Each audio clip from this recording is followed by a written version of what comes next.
Alrighty, 3, 2, 1. What's going on, guys? Tobin here with you. Thanks for checking out the channel. Hope everybody's doing fantastic out there. Jared Goff getting paid, huh?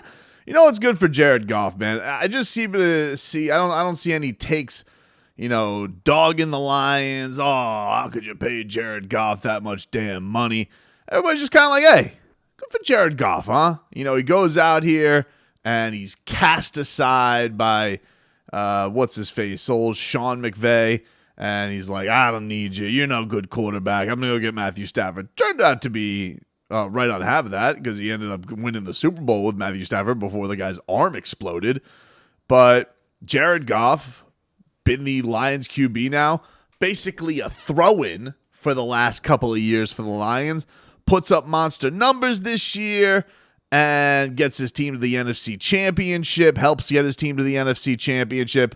And what do you know? They're up there. They're paying everybody. I will say, it was nice that they have paid basically all of their guys. St. Brown, Benay Sewell, Jared Goff. Somehow they don't lose any of their top picks for nothing. But Jared Goff gets his money, $212 million. 170 of that guaranteed. His annual salary now only ranks behind Joe Burrow, $53 million a year. Burrow, $55 million. And he's already been to a, what's fair to Jared Goff, this is the second decent contract of his career. He did make a Super Bowl, as did Joe Burrow, and so he's right there with him. So they've given out a lot of dough. He has put up a lot of numbers with that team, and I think everybody just seems happy with it. Jared Goff, look, QB money is crazy right now. I don't know if he deserves this. I don't know if anybody deserves this dough. I don't know if Joe Burrow deserves the dough that he did. He had a nice season. I think everybody thinks that Joe Burrow is really good, but now you have questions about, is the guy going to be able to stay healthy? Is the guy going to be able to get through some seasons? Because he's had some pretty bad injuries, some pretty gnarly injuries throughout his career. But I think the Lions fan seems like they're pretty happy with it. They seem like they're pretty happy with having their guy locked in, and there doesn't seem to be a whole lot of issues around it. And so I say all of this to just get everybody ready, because I don't feel like the reaction is going to be as universally praised when Tua gets his money. And I don't really get it. I think everybody should just be happy that one of their draft picks seems to have worked out and that Tua is going to make a boatload of dough, I would assume. I don't think this is going to change anything on that, because I was already under the impression that whatever deal Tua gets is going to break records. Like that's how I go about it. I'm thinking to myself, he led the league in passing. I'm kind of under the impression that it's going to be stupid money, because every time I see the NFL season roll by, every single offseason, and the caps keeps going up and the money keeps exploding, and they keep charging everybody for, playoff game after playoff game. And I mean, they should be able to pay Tua's contract just based on it making everybody get peacock last year. But every time I see that go by, I'm just assuming that the next year is going to be record-breaking, blow-your-mind numbers. But I think everybody, it feels like people in the Twitter world think Tua should sign for a bag of donuts just because he had a concussion and should be happy that that's how it's going to go. And I think that's silly. I think that's naive to think that Tua is going to go out there and not get 50+ million in the realm of a Jared Goff. You look at him, Tua, same amount of games last year. Cool. Tua, he threw for more touchdowns. Jared Goff had one more touchdown, had 2 fewer picks. Tua's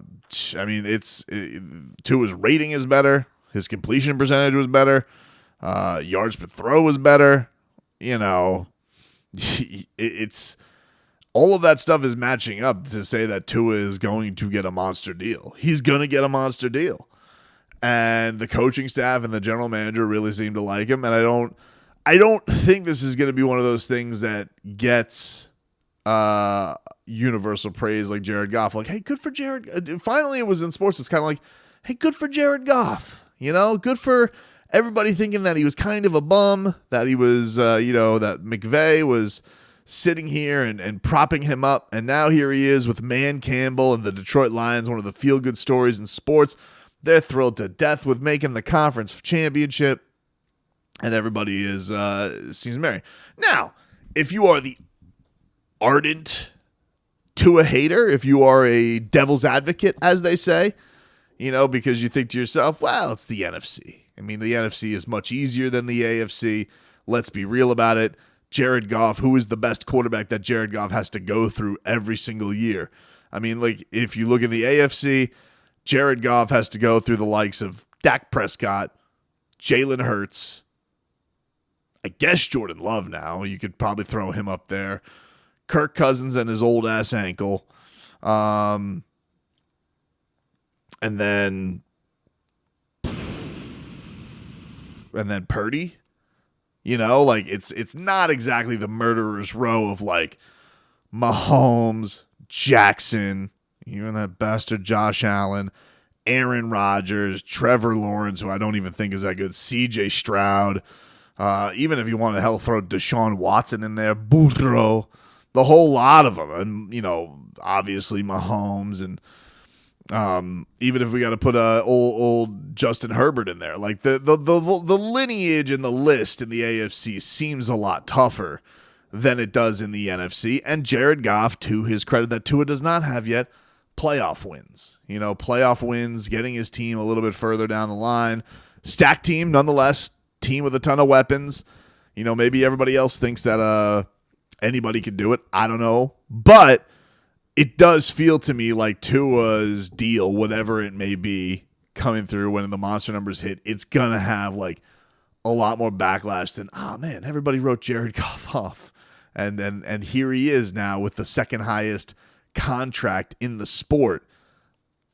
And I don't feel like Tua's is going to be the same popular reaction, which really is a little weird because, Tua has gone through his own adversity, right? Like in a vacuum of it, it should be a pretty great story, right? Team's number 5 overall pick. Fan base was into tanking for him. Didn't know if he was ever going to get back to himself. Very, very down on his confidence. The team tried to get rid of him. And now he's at this point where you go and you have a monster year putting up big time numbers.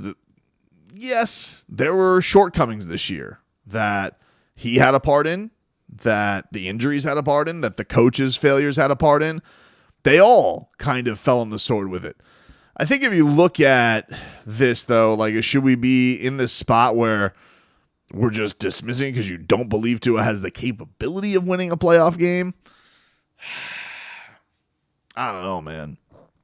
I think that's one of those that's a tough yet. Now, if you're in this mindset of, if Tua were to play on the contract this year or you were to have him prove it out through the end of his contract, would that be the worst thing in the world?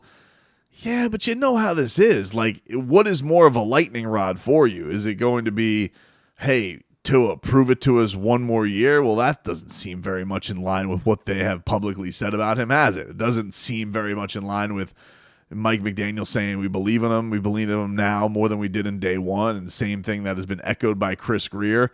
So we believe in him more than we ever have. Go prove it. The only thing that I think is going to be interesting is maybe the Dolphins really do have, their sticking point on this. But this is going to be a place where you have the numbers. Really, the only big difference between Tua and Jared Goff is the age. Jared Goff's pushing 30, and Tua is obviously is very, very young. So you're at a point with him wondering, all right, this is the first time around he's gone through his own adversity. You haven't had that crescendo of, we've hit the ceiling with him. It's never going to get better. But the money's going to be nuts. Like you're not, when you get done with that rookie deal, you're not going to be sitting here thinking to yourself, like I see these people who are like, only sign Tua if he agrees to like $40 million a year. And I'm just like, what? You think that's a real, like maybe last year if you would have done that, like if you would have done that off the concussion season, that might have happened. But you're gonna do it after the year where he led the league in passing. I think that's more than wishful thinking. So, But I'm very curious. I am very curious because I do feel like the backlash is going to be much crazier for Tua than it is for Jared Goff, where I feel like most of the people here are like, good for him. With Tua, they're going to be like, I can't believe you did that.